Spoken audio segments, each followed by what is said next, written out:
A friend of mine asked me to watch Shiny Happy People, a documentary. The part I watched was about Acquire the Fire and Teen Mania. Very interesting to me because I was involved to some degree when I was a teenager in this movement.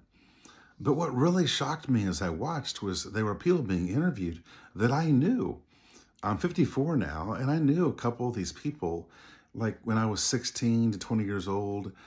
I knew their dad, and so it was shocking to hear their story. Now, honestly, the documentary, I don't know that I discounted or disagreed with anything they said, but there's a whole lot, of course, that was not said.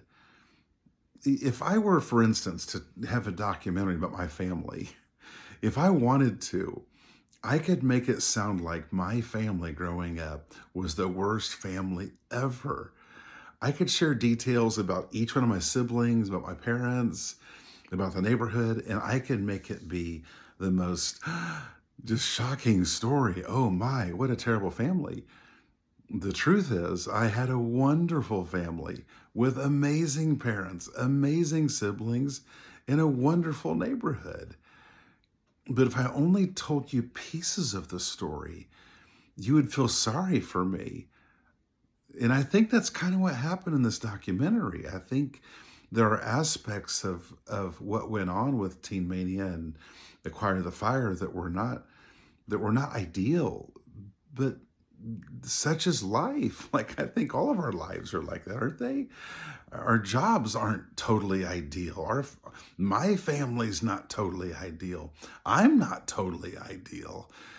There's nothing about life that's totally ideal. And so I think if we look back at history and if we want to pick out parts of it, we may not learn the things from it that we really need to learn. I go into schools and help students with mental health things, and what I find is that most students are suffering from a massive need for meaning, that their lives feel very meaningless to them, and it's very hard to deal with. And as I watched this documentary, Shiny Happy People, what I saw within the story is there was a whole bunch of teenagers that were finding something to live for. And the truth is, every human being needs desperately something to live for.